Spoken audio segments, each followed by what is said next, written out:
প্রচন্ড গরমের মধ্যে বানিয়ে নিলাম লোভনীয় সব খাবার দাবার। তো আমি আজকে বানাবো ভর্তা ভাত। ভর্তা ভাত খেতে কম বেশি আমরা সবাই পছন্দ করি। যারা যারা ভর্তা দিয়ে ভাত খেতে পছন্দ করেন তারা তো জানেনই ভর্তা দিয়ে ভাত খাওয়ার মজাই আলাদা। তো আজকে আমি আমার প্রিয় দুইটা ভর্তা তৈরি করব। তো ফার্স্টে আমি ডাল সিদ্ধ করে নিয়েছি, আর এবার আমি ডালটা ভর্তা করে নিব। তো এখানে আমি ধনিয়া পাতা, শুকনা মরিচ ভাজা, পেঁয়াজ ভাজা, লবণ এবং স্বাদমতো সরিষার তেল দিয়ে ভর্তাটা তৈরি করে নিব। অনেকেই আছেন যারা ভর্তা খেতে পছন্দ করেন না, তো তাদের ব্যাপার তো আলাদা। তবে আমার কাছে ভর্তা খেতে খুবই ভালো লাগে। আমার পরিবারের সবাই কিন্তু ভর্তা খেতে খুবই পছন্দ করে। অনেক সময় হয় যে ভর্তা বানালে ভাগেই পাওয়া যায় না।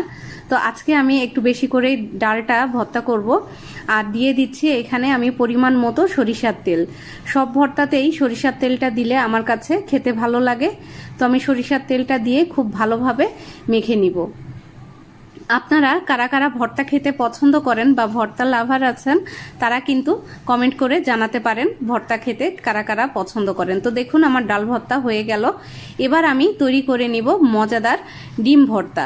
এই ডিম ভর্তা আমার সব থেকে প্রিয় একটি ভর্তা। তো আমি ডিম ভর্তা বানিয়ে নিচ্ছি। ডিমগুলো সিদ্ধ করে নিয়েছি, আর সেম একইভাবে লবণ, শুকনো মরিচ এবং পেঁয়াজ ভাজা আর ধনিয়া পাতা আমি দিয়ে খুব ভালোভাবে ডিমটা ভর্তা করে নিব সরিষার তেল দিয়ে। তবে অনেকেই আছেন যারা কাঁচা পেঁয়াজ খেতে পছন্দ করেন। আমি সাধারণত ভর্তাতে কাঁচা পেঁয়াজ খুব একটা খাই না। যদি কখনো ইচ্ছে হয় তখন আসলে আমি কাঁচা পেঁয়াজ দিয়ে ভর্তাটা করি। ভর্তা আমার আসলে ভাজা পেঁয়াজ দিয়ে খেতেই ভালো লাগে।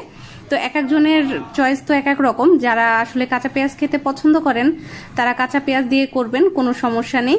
তো এই তো কথা বলতে বলতে আমি এখানে সরিষার তেলটাও দিয়ে দিলাম। সরিষার তেল দিয়ে আমি ভর্তাটা খুব ভালোভাবে মেখে নিচ্ছি। আর এই ভর্তাটা দিয়েই কিন্তু ভাতটা খেতে অনেক বেশি মজা হয়েছিল।